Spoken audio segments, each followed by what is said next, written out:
Hello students, welcome to Bansal Classes online. I am Jaisingh Suryavanshi. Last lecture के अंदर student हमने जितना टिश्यू चैप्टर के एनिमल टिश्यू वाला पार्ट है वो हमने कवर कर लिया था। आज की क्लास में हम एक न्यू चैप्टर स्टार्ट करेंगे, diversity in living organism.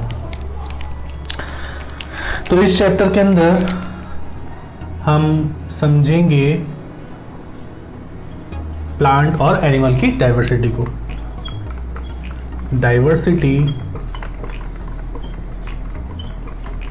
In living organisms. इस चैप्टर के अंदर स्टूडेंट हमें देखना है, तीन पार्ट में इस चैप्टर को हम कवर करेंगे। फर्स्ट पार्ट में हम देखेंगे कुछ बेसिक कैरेक्टर, जितने भी लिविंग ऑर्गेनिज्म हैं, जितने भी माइक्रो ऑर्गेनिज्म हैं, उनके कैरेक्टर्स को देखेंगे हम।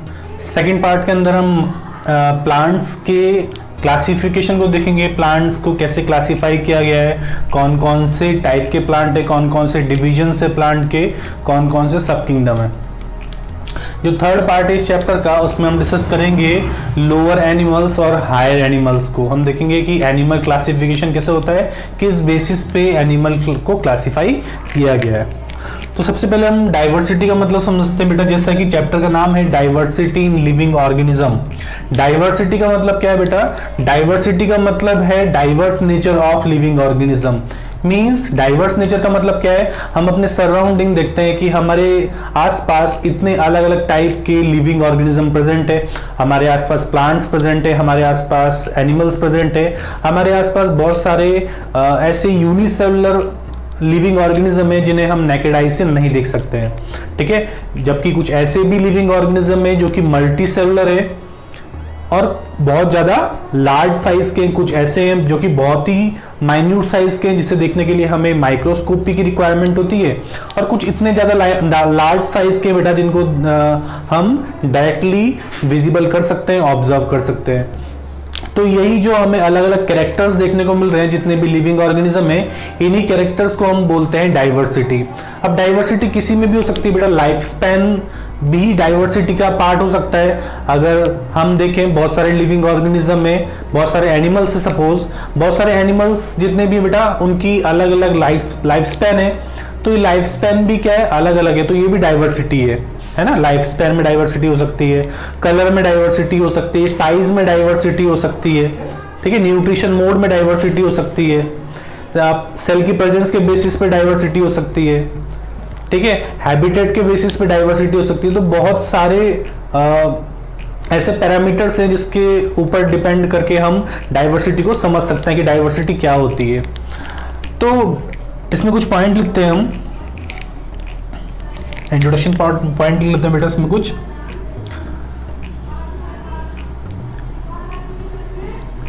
There are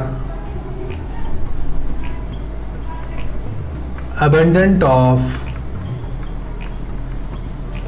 living organisms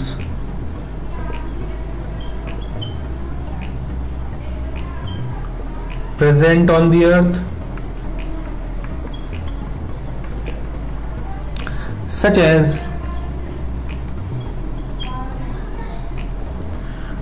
plants, animals, algae, fungus and bacteria। ठीक है बेटा।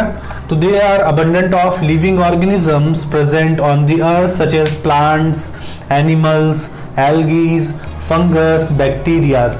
अब बेटा हम देखते हैं कि ये सारे लिविंग ऑर्गेनिज्म हमारे सराउंडिंग प्रेजेंट होते हैं। प्लांट्स प्रेजेंट होते हैं बेटा, एनिमल्स प्रेजेंट हो सकते हैं, प्लांट्स भी लोअर प्लांट्स होते हैं, हायर प्लांट्स होते हैं। देखेंगे हम आगे डिस्कस करेंगे जब हम प्लांट वाला पोर्शन कंप्लीट करेंगे।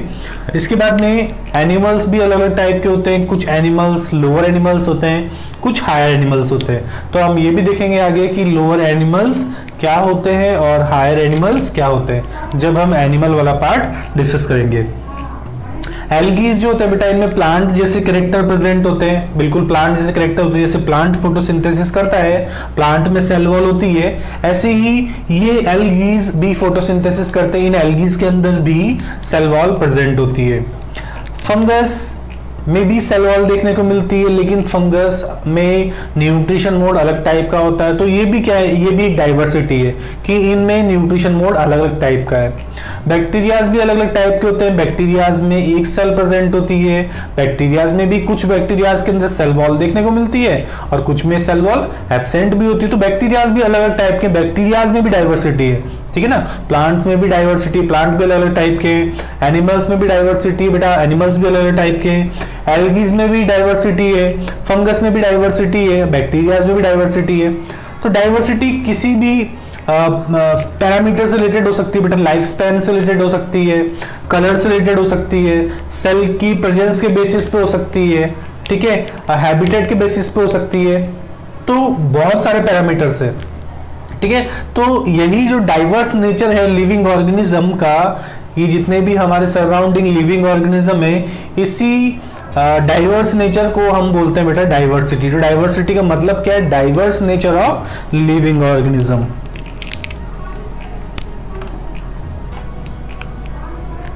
ठीक है, लिखता हूं एक point, these diverse nature of living organisms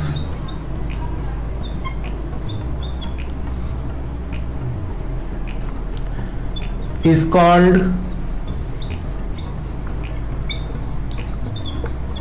diversity. तो डाइवर्सिटी का मतलब क्या है बेटा, यही जो हमने डाइवर्स नेचर देखा है लिविंग ऑर्गेनिज्म का, हमारे सराउंडिंग, हमारी अर्थ पे बहुत सारे millions of living organism present है और उनके कैरेक्टर्स भी अलग अलग है, उनका न्यूट्रिशन मोड अलग है, उनका शेप, साइज और बॉडी की मॉर्फोलॉजी बिल्कुल अलग है। तो इसी डाइवर्स नेचर को, इसी लिविंग ऑर्गेनिज्म के डाइवर्स नेचर को हम बोलते हैं बेटा डाइवर्सिटी। नोट डाउन कर लीजिए, कुछ इंट्रोडक्शन पॉइंट है। थोड़ा सा ब्राइटनेस कम कर देता हूं मैं।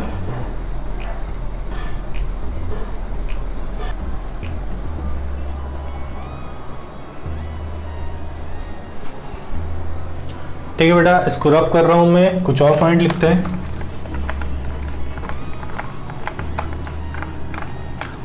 इसको भी रफ कर देता हूं मैं।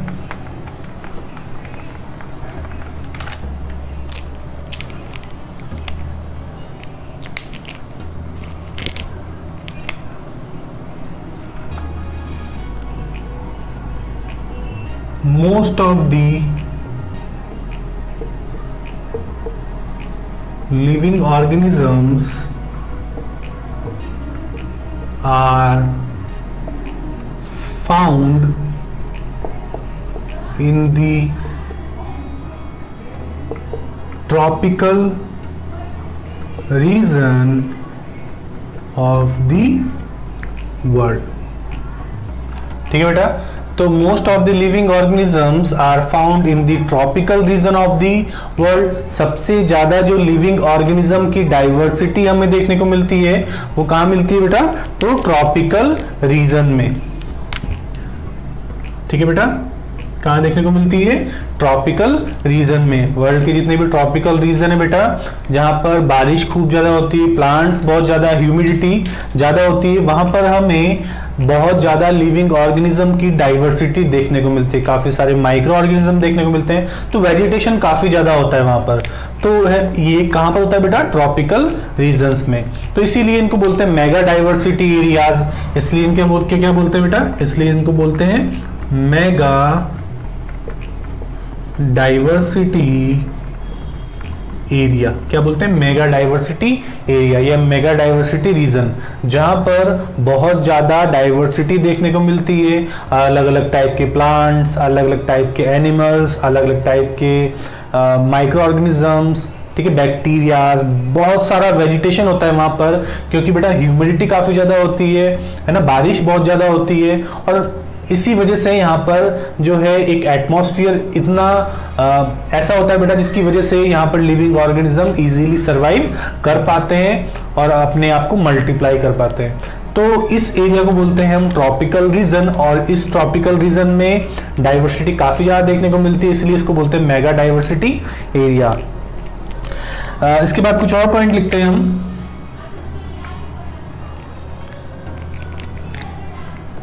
तो ब्रांच ऑफ साइंस या ब्रांच ऑफ बायोलॉजी लिख सकते हैं बेटा, branch of science that deals with the identification,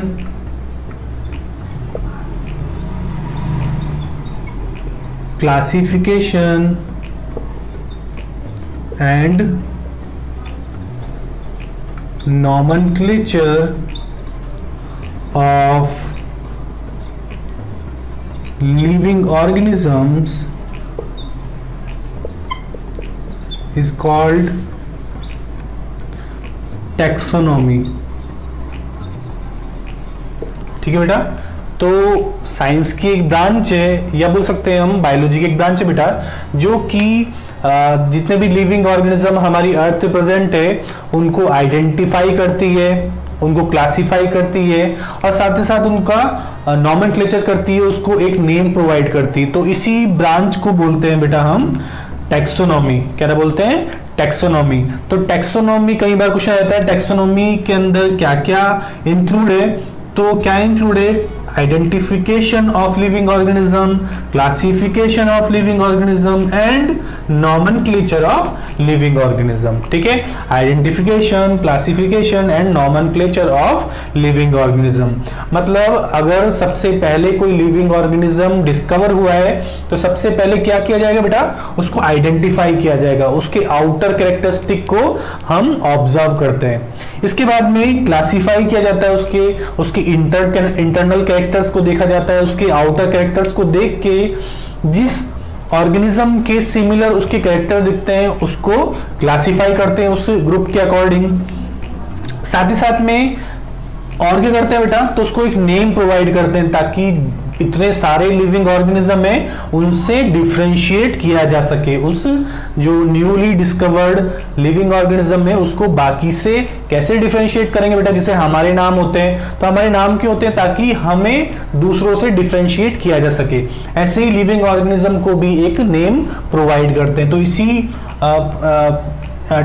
ये जो बेटा ब्रांच है इसका नाम है टैक्सोनॉमी, जिसके अंदर आइडेंटिफिकेशन किया जाता है, क्लासिफिकेशन किया जाता है और नेमिंग की जाती है लिविंग ऑर्गेनिज्म की। ठीक है, कई बार क्वेश्चन पूछ लेता है, बेटा father of taxonomy, father of taxonomy. तो कई बार पूछ लेता है कि फादर ऑफ टैक्सोनॉमी किसे कहते हैं? तो किसे कहते हैं बेटा? बोलते हैं कैरोलस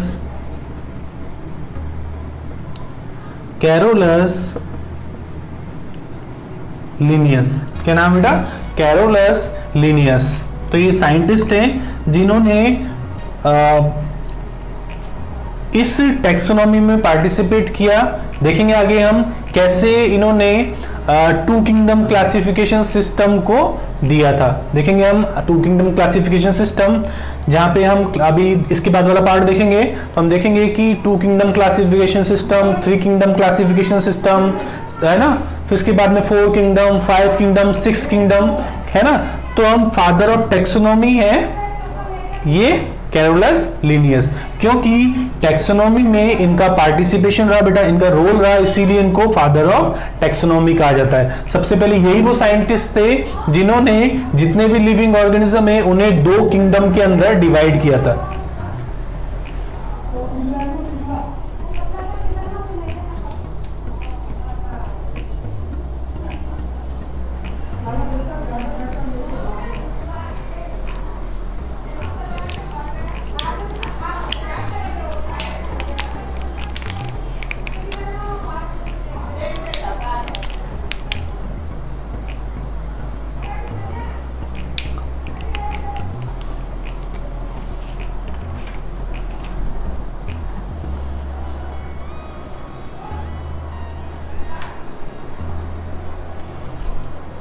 ठीक है बेटा, रफ कर रहा हूं इसको।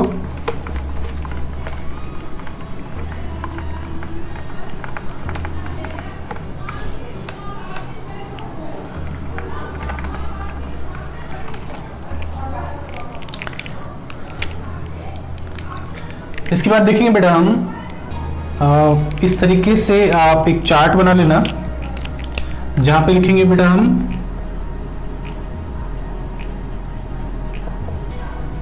Classification system. ठीक है, यहां लिखेंगे क्लासिफिकेशन सिस्टम, यहां पे लिखेंगे बेटा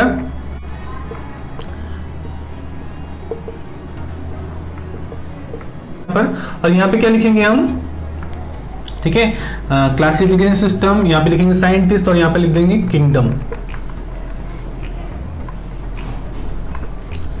तो इस तरीके से आपको एक चार्ट बनाना है।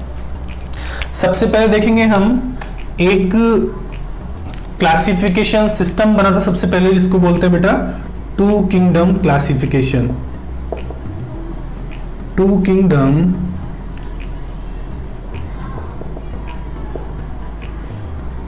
क्लासिफिकेशन। ठीक है, तो ये टू किंगडम क्लासिफिकेशन किस साइंटिस्ट ने दिया था, तो अभी हम डिस्कस किया लिनियस।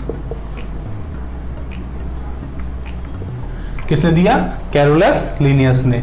और कौन से दो किंगडम थे, तो जितने भी लिविंग ऑर्गेनिज्म थे अर्थ पे, तो सबसे पहले इन साइंटिस्ट ने ये टू किंगडम क्लासिफिकेशन दिया था, इसीलिए इनको फादर ऑफ टैक्सोनॉमी कहा जाता है। तो टू किंगडम कौन कौन से थे, फर्स्ट किंगडम था यहां पर जितने भी एनिमल्स थे उनको रखा था, उनके लिए किंगडम बनाया था बेटा एनिमेलिया। और जितने भी प्लांट्स थे, जितने भी वेजिटेबल्स थी, उन्हें रखा था प्लांटी के अंदर। किनमें, प्लांटी किंगडम के अंदर। दो किंगडम यहां पे देखने को मिल रहे हैं, फर्स्ट किंगडम है एनिमेलिया और सेकंड किंगडम है प्लांटी। इसके बाद में बेटा हम डिस्कस करें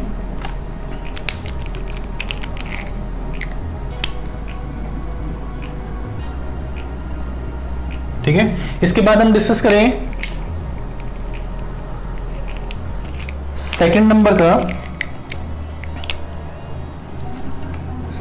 का है थ्री किंगडम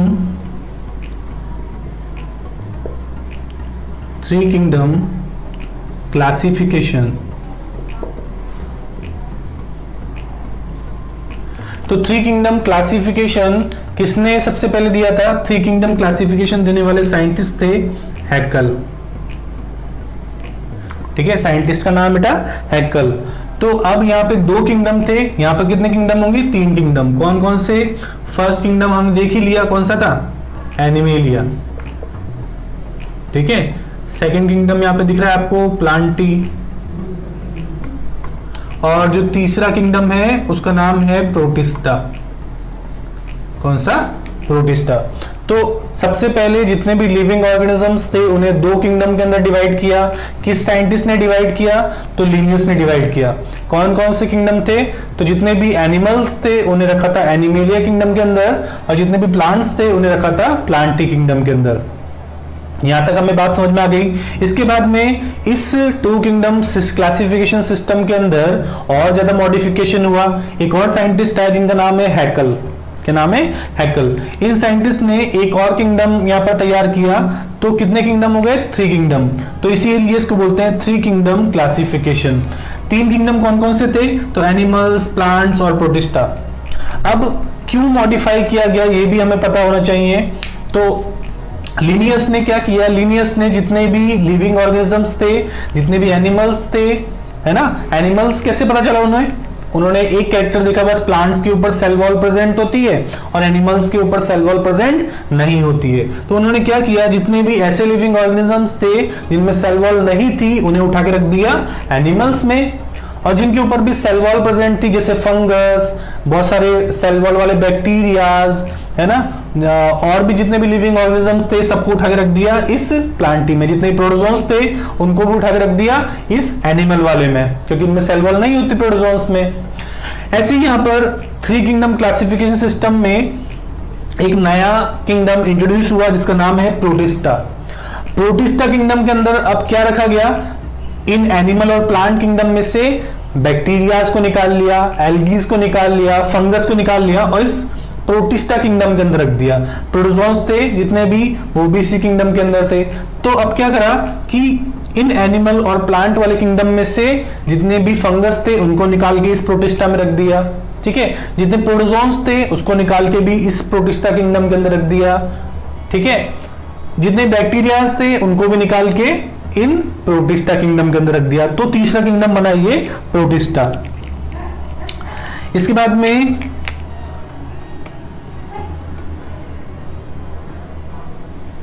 ठीक है, इसके बाद में लिखते हैं बेटा थर्ड नंबर का, ये है four kingdom, four kingdom classification, ठीक है। इसके बाद में क्या आया, एक और किंगडम आएगा बेटा यहां पर, लेकिन किस साइंटिस्ट ने दिया था, तो नाम है कॉपलैंड। क्या नाम है, कॉपलैंड। यहां पर भी देखा वैसे ही एनिमल किंगडम था बेटा पहले से, प्लांटी किंगडम था पहले से, प्रोटिस्टा किंगडम था पहले से। जो नया किंगडम इंट्रोड्यूस हुआ यहां पर इसका नाम है मोनेरा। जो नया किंगडम इंट्रोड्यूस हुआ यहां पर उसका नाम है मोनेरा। फिर क्या किया, इस प्रोटिस्टा वाले किंगडम के अंदर हमने सारे रख दिए थे, बैक्टीरियाज भी इसके अंदर डाल दिए थे, प्रोटोजोन्स भी इसके अंदर डाल दिए थे, फंगस भी इसके अंदर डाल दिए थे।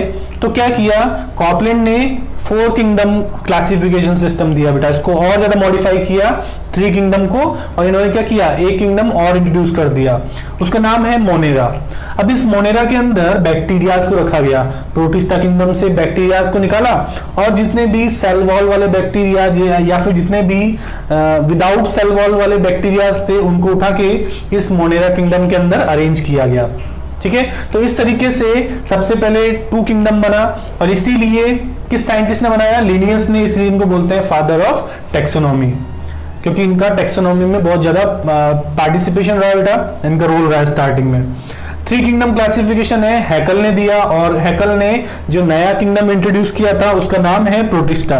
कई बार यही पूछ लेता है डायरेक्ट आपसे कि हैकल ने कौन सा किंगडम इंट्रोड्यूस किया था, तो प्रोटिस्टा। फोर किंगडम में कॉपलैंड ने कौन सा किंगडम इंट्रोड्यूस किया था, तो मोनेरा, ठीक है। और टू किंगडम तो पहले से थे जो कि लिनियस ने दिए थे।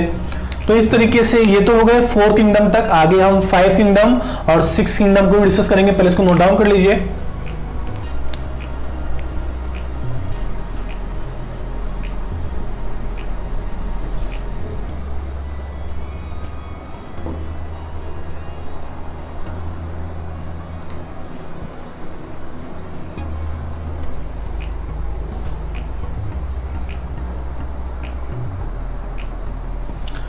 ठीक है बेटा, तो ये है क्लासिफिकेशन सिस्टम। यहाँ पर लिखे हमने क्लासिफिकेशन सिस्टम कौन कौन से, two kingdom, three kingdom, four kingdom, ऐसे ही फाइव किंगडम और सिक्स किंगडम को भी हम डिस्कस करेंगे। यहाँ पर साइंटिस्ट के नेम है और कौन कौन से किंगडम इन्होंने इंट्रोड्यूस किए है ना, इंक्लूड किए यहाँ पर, तो उसी का नाम लिखा हुआ है।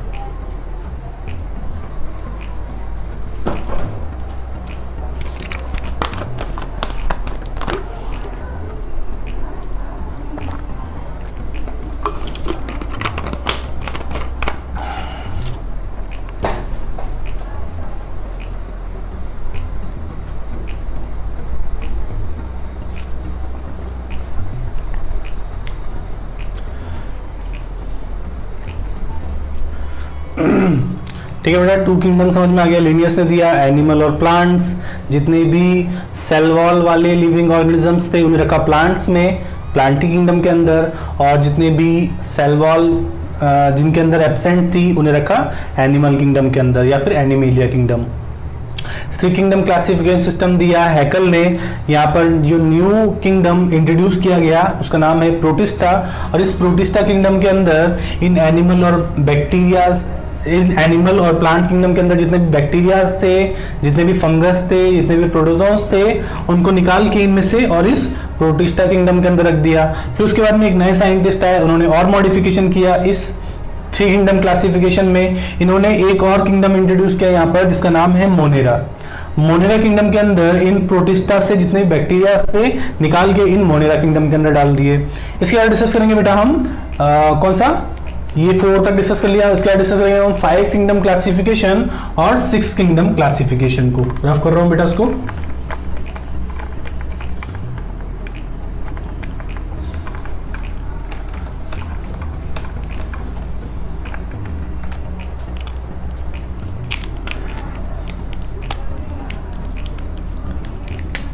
ठीक है। इसके बाद में है 4 किंगडम तक डिस्कस कर लिया बेटा। इसके बाद में जो है 5 किंगडम, 5 किंगडम क्लासिफिकेशन। अब ये 5 किंगडम क्लासिफिकेशन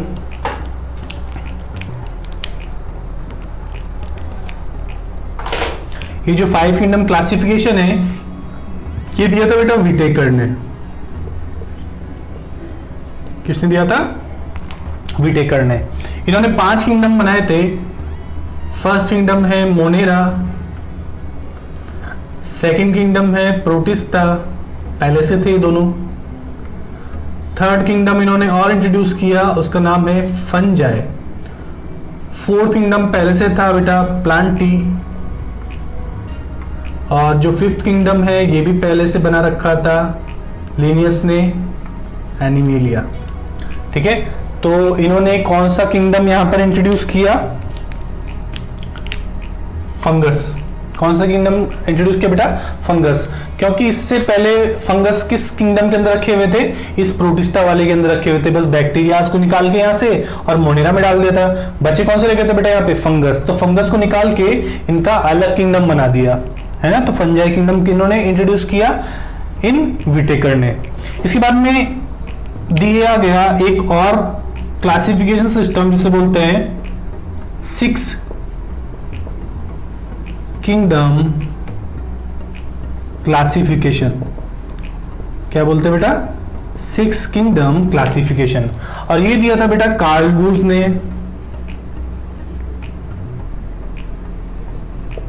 ये जो 6 किंगडम क्लासिफिकेशन है किसने दिया था? कार्ल वूज ने।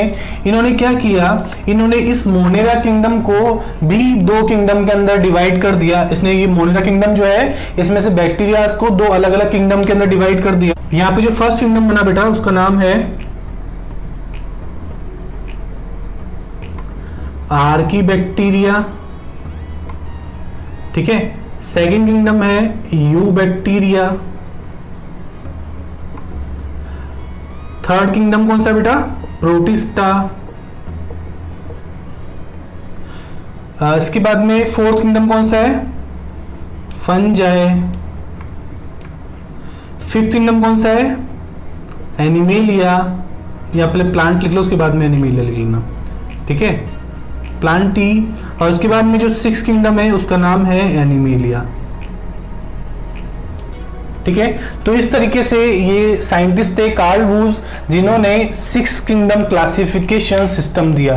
तो क्लासिफिकेशन सिस्टम अलग अलग टाइप के हैं। सबसे पहले आए कार्ल जो बेटा कैरोलस लिनियस थे। सबसे पहले इन्होंने दिया 2 किंगडम क्लासिफिकेशन सिस्टम। इन्होंने जितने भी एनिमल्स थे और प्लांट्स थे उन्हें एनिमल को रखा बेटा एनिमेलिया किंगडम के अंदर और प्लांट्स को रखा प्लांटी किंगडम के अंदर। इसके बाद में आया 3 किंगडम क्लासिफिकेशन सिस्टम और इसे दिया था हैकल ने। ठीक है, हैकल ने एक और किंगडम इंट्रोड्यूस किया, कौन सा? प्रोटिस्टा। और प्रोटिस्टा के अंदर बैक्टीरियाज को रखा गया, प्रोटोजोन्स को रखा गया और फंगस को रखा गया, क्योंकि तब तक इनके लिए अलग अलग किंगडम इंट्रोड्यूस नहीं हुए थे। इसके बाद में आया 4 किंगडम। तो 4 किंगडम दिया बेटा कॉपलैंड ने, और कॉपलैंड ने एक नया किंगडम यहाँ पर इंट्रोड्यूस किया, मोनेरा। तो प्रोटिस्टा के अंदर बैक्टीरियाज को रखा गया था, बैक्टीरिया से निकाल के उन बैक्टीरियाज को किस में रख दिया? अब मोनेरा किंगडम के अंदर। तो बैक्टीरिया का किंगडम कौन सा बन गया? ये मोनेरा। ठीक है, इसके बाद में आया 5 किंगडम क्लासिफिकेशन सिस्टम। और सबसे ज्यादा जो पॉपुलर सिस्टम, मोस्ट पॉपुलर जो सिस्टम है, मोस्ट एक्सेप्टेबल जो क्लासिफिकेशन सिस्टम है उसे बोलते हैं बेटा 5 किंगडम क्लासिफिकेशन सिस्टम। ठीक है, जो मोस्ट एक्सेप्टेबल क्लासिफिकेशन सिस्टम है वो कौन सा है? तो 5 किंगडम क्लासिफिकेशन सिस्टम। और किसने दिया था? तो विटेकर ने दिया था। इन्होंने क्या किया? इन्होंने फंगस के लिए भी एक नया किंगडम यहाँ पर रख दिया। इससे पहले फंगस किस में थे बेटा? इस प्रोटिस्टा किंगडम के अंदर। इसके बाद आए कार्ल वूज। कार्ल वूज ने भी देखा कि बैक्टीरियाज अलग अलग टाइप के हैं। कुछ ऐसे बैक्टीरियाज हैं जो कि एक्सट्रीम कंडीशंस में सर्वाइव कर लेते हैं अपने आप। ठीक है, और कुछ बैक्टीरियाज ऐसे हैं बेटा जो कि जिनमें कुछ मॉडिफिकेशंस देखने को मिल रहे हैं जो कि ट्रू बैक्टीरिया है। तो कुछ एंशिएंट बैक्टीरियाज थे, कुछ ट्रू बैक्टीरियाज थे, तो इनको अलग अलग कैटेगरी में डिवाइड कर दिया। इसके बाद में प्रोटिस्टा एक अलग किंगडम है जिसके अंदर आते हैं प्रोटोजोन्स, फंगस जितने भी ये वो आते हैं फंजाई किंगडम के अंदर, जितने भी मशरूम है, मोल्ड है, रस्ट है, स्मट है, ये सब आते हैं फंजाई के अंदर। प्लांटिंग किंगडम के अंदर आते हैं बेटा मल्टी सेलुलर एल्गीज और जितने भी प्लांट सेल्स हैं या प्लांट्स हैं। एनिमेलिया के अंदर आते हैं बेटा एनिमल्स। तो यहां तक था हमारा 6 किंगडम क्लासिफिकेशन सिस्टम जो कि दिया था कार्ल वूज ने। नोट डाउन कर लीजिए।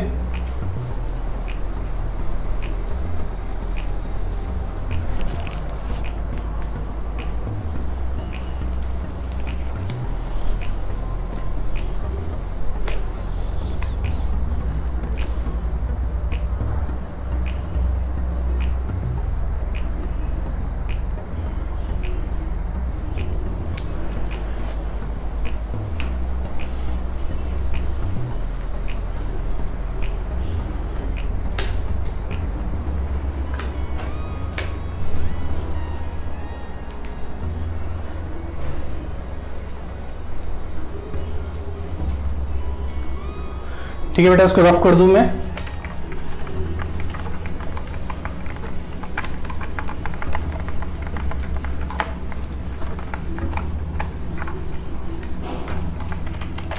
इसके बाद डिस्कस करते हैं बेटा हम हिरार्की।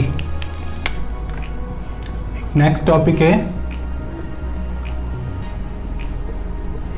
हिरार्की। हिरार्की मतलब क्या होता है बेटा? हिरार्की मतलब होता है रैंक सिस्टम। हिरार्की का मतलब क्या है? हिरार्की मतलब होता है रैंक सिस्टम। क्या होता है? हिरार्की मतलब होता है बेटा रैंक सिस्टम। यहां पर हमें रैंक्स देखने को मिलती है और हर एक रैंक को बोलते हैं बेटा हम टैक्सॉन। क्या बोलते हैं? हर एक रैंक को बेटा हम बोलते हैं, हर जितनी भी रैंक देखने को मिलती है उन्हें बोलते हैं हम टैक्सॉन। जितनी भी रैंक हमें इन हिरार्की में देखने को मिलेगी, अभी हम डिस्कस करेंगे, उन्हें बोलते हैं, हर एक रैंक को बोलते हैं बेटा हम टैक्सॉन। तो क्या रैंक होती है? सबसे पहले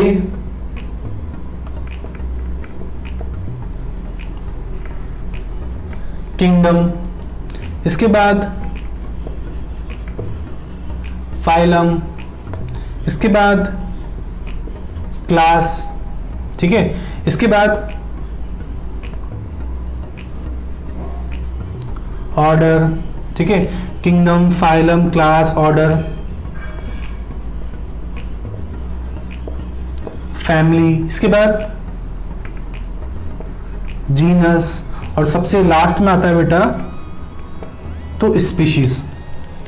तो अगर हम देखें कि सबसे लोएस्ट रैंक कौन सी है इस हिरार्की की, तो ये जो स्पीशीज है ये सबसे लोएस्ट टैक्सॉन है या फिर ये सबसे लोएस्ट रैंक है इस हिरार्की की। सबसे हम हाईएस्ट रैंक की बात करें तो किंगडम जो है सबसे हाईएस्ट रैंक है, ठीक है। जो सबसे बड़ी रैंक है इसके अंदर वो क्या है? किंगडम। और सबसे छोटी रैंक क्या है? तो स्पीशीज। अब ये हिरार्की क्या है बेटा? तो किसी भी लिविंग ऑर्गेनिज्म को क्लासिफाई करने के लिए उन्हें इस कैटेगरी में अरेंज किया जाता है। तो ये सारी बेटा कैटेगरीज हैं, ठीक है। जैसे हमारा नेम होता है, हमारा सरनेम होता है, ठीक है। इस तरीके से यहाँ पर भी लिविंग ऑर्गेनिज्म को इस कैटेगरी में अरेंज किया जाता है ना।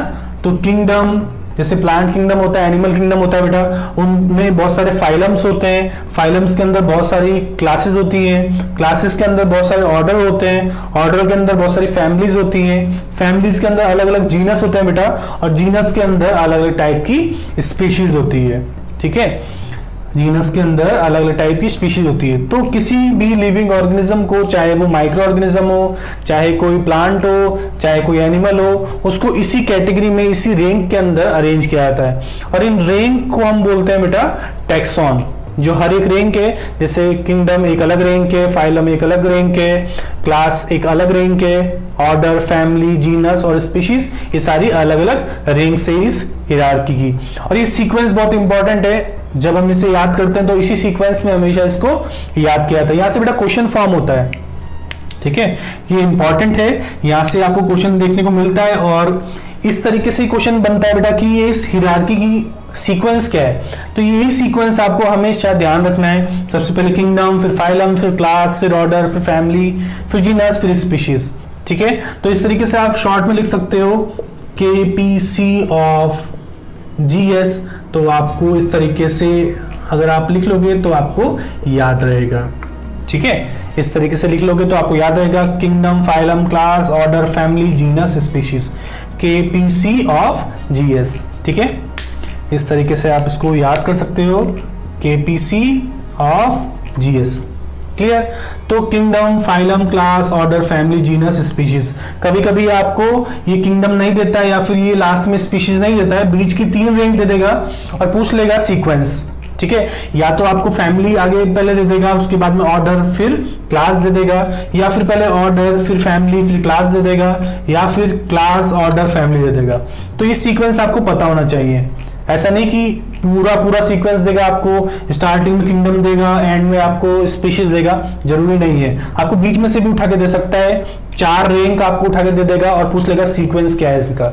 ठीक है, करेक्ट सीक्वेंस कौन सा है, या फिर आपसे पूछ लिया कि इन सीक्वेंस में से इनकरेक्ट सीक्वेंस कौन सा है, तो आपको पता होना चाहिए सीक्वेंस। यही सीक्वेंस में हमेशा इन किसी भी लिविंग ऑर्गेनिज्म को रखा जाता है, इन्हीं कैटेगरी में रखा जाता है। नोट डाउन कर लीजिए इसको।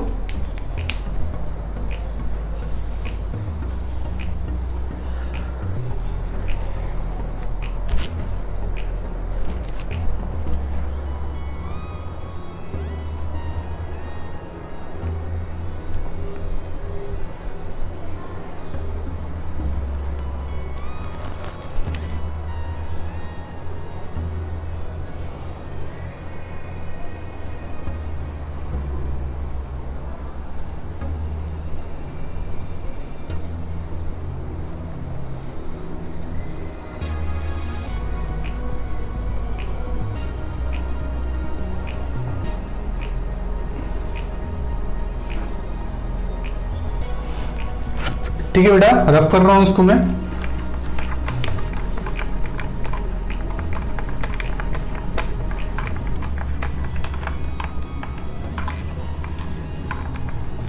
इसके बाद देखेंगे बेटा हम कि कैसे जितने भी 5 किंगडम है इन्हें अलग अलग किया गया है। तो हम देख लेते हैं एक बार कि 5 किंगडम कैसे तैयार हुआ है। ठीक है, 5 किंगडम कैसे तैयार हुआ है। तो सबसे पहले जितने भी लिविंग ऑर्गेनिजम्स थे उन्हें 2 कैटेगरी के अंदर डिवाइड किया गया। सबसे पहले लिविंग ऑर्गेनिज्म को 2 कैटेगरी में डिवाइड किया गया बेटा, प्रोकैरियोटिक एंड यूकैरियोटिक। ठीक है, सबसे पहले जो लिविंग ऑर्गेनिजम्स है उन्हें 2 कैटेगरी में डिवाइड किया, प्रोकैरियोटिक एंड यूकैरियोटिक। हमने सेल चैप्टर पढ़ लिया बेटा, अब हमें पता है कि प्रोकैरियोटिक का मतलब क्या होता है और यूकैरियोटिक का मतलब क्या होता है। प्रोकैरियोटिक में क्या डिफरेंस होते हैं और यूकैरियोटिक में क्या डिफरेंस होते हैं, हमें पता है ये। प्रोकैरियोटिक हमेशा कैसे होते हैं बेटा, हमेशा ये होते हैं यूनिसेलुलर। कैसे होते हैं प्रोकैरियोटिक ऑर्गेनिजम्स, कैसे होते हैं हमेशा यूनिसेलुलर। लेकिन जो यूकैरियोटिक ऑर्गेनिज्म है ये दोनों तरह के हो सकते हैं, या तो यूनिसेलुलर हो सकते हैं बेटा, या फिर ये हो सकते हैं मल्टी सेलुलर। ठीक है, पूरा लिख लेना आप, यूनिसेलुलर और मल्टी सेलुलर। ठीक है, अब यहां पर जो फर्स्ट किंगडम देखा गया यूनिसेलुलर में उसका नाम है मोनेरा। यहां पर जो फर्स्ट किंगडम देखा गया इस यूनिसेलुलर में उसका नाम है मोनेरा। प्रोकैरियोटिक ऑर्गेनिजम्स हमेशा यूनिसेलुलर ही होते हैं, कभी भी मल्टीसेलुलर नहीं हो सकते हैं। लेकिन यूकैरियोटिक ऑर्गेनिजम्स यूनिसेलुलर भी हो सकते हैं बेटा, मल्टीसेलुलर भी हो सकते हैं। प्रोकैरियोटिक और यूकैरियोटिक होता क्या है तो हमने सेल चैप्टर के अंदर डिस्कस कर लिया है ना, अच्छे से समझ लिया है हमने जितने भी डिफरेंस होते हैं। अगर आपको नहीं पता है तो एक बार सेल चैप्टर के लेक्चर आप दोबारा से देख सकते हैं। इसके बाद में जितने भी यूनिसेलुलर ऑर्गेनिजम्स हैं है ना, उनमें सेकंड किंगडम को बनाया गया यहां पर जिसका नाम है प्रोटिस्टा। ठीक है, और उस किंगडम का नाम क्या है, प्रोटिस्टा। फिर देखा गया सेल वॉल के प्रेजेंस और एब्सेंस के बेसिस पे। ठीक है, सेल वॉल की प्रेजेंस और एब्सेंस के बेसिस पे, on the basis of cell wall की प्रेजेंस और एब्सेंस के बेसिस पे अलग अलग टाइप के लिविंग ऑर्गेनिज्म होते हैं बेटा, जिनके अंदर अलग कलर से लिख देता हूं बेटा। एक तो ऐसे थे बेटा जिनके अंदर सेल वॉल प्रेजेंट थी, है ना, इस तरीके से लिख रहा हूं, प्रेजेंट थी, और एक ऐसे थे जिनके अंदर सेल वॉल यहां पर एब्सेंट थी। ठीक है, सेल वॉल किन में प्रेजेंट थी? तो सेल वॉल प्रेजेंट थी बेटा दो तरह के लिविंग ऑर्गेनिज्म में, है ना।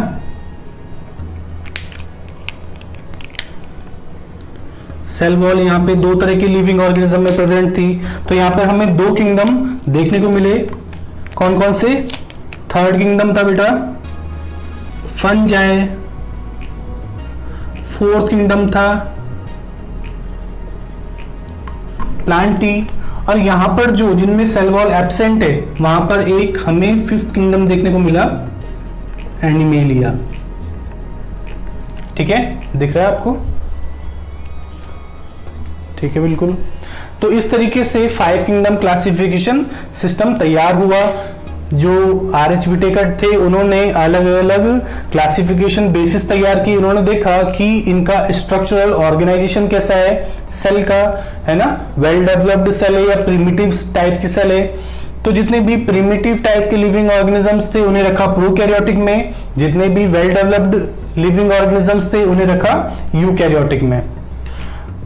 जितने भी प्रोकैरियोटिक है वो हमेशा होते हैं यूनिसेलुलर। तो नेक्स्ट क्लासिफिकेशन बेसिस यही था कि नंबर ऑफ सेल्स, कितनी सेल्स प्रेजेंट है। तो प्रोकैरियोटिक में हमेशा एक ही सेल प्रेजेंट होती है।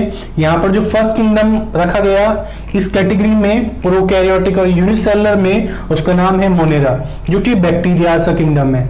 इसमें दोनों तरह के बैक्टीरियाज है। ठीक है, हम 5 किंगडम को ही डिस्कस कर रहे हैं बेटा, क्योंकि ये सबसे ज्यादा acceptable most popular classification system है, इसीलिए हम 5 किंगडम क्लासिफिकेशन को ही डिस्कस कर रहे हैं। यूकैरियोटिक में दो तरह के लिविंग ऑर्गेनिज्म होते हैं on the presence of number of cell. ठीक है, सेल के नंबर के प्रेजेंस के बेसिस पे बेटा। तो यूनिसेलुलर जिनमें एक सेल प्रेजेंट है और मल्टीसेलुलर जिनमें बहुत सारी सेल प्रेजेंट है। तो इसमें रखा गया यूनिसेलुलर कैटेगरी में सेकंड किंगडम जिसका नाम है प्रोटिस्टा। प्रोटिस्टा में आते हैं प्रोटोजोन्स जैसे अमीबा, पैरामीशियम, यूग्लिना, ये सारे एग्जांपल आते हैं। और साथ ही साथ में यूनिसेलुलर एल्गीज को भी इस कैटेगरी में रखा गया। इसके बाद में आता है बेटा मल्टीसेलुलर ऑर्गेनिज्म। मल्टीसेलुलर ऑर्गेनिज्म दो तरह के हैं, सेल वॉल की प्रेजेंस और एब्सेंस के बेसिस पे। सेल वॉल जिनमें प्रेजेंस है ना, सेल वॉल की प्रेजेंस जिनके अंदर है वो है फंजाई और प्लांटी, और जिनके अंदर सेल वॉल एब्सेंट है वो है बेटा एनिमेलिया।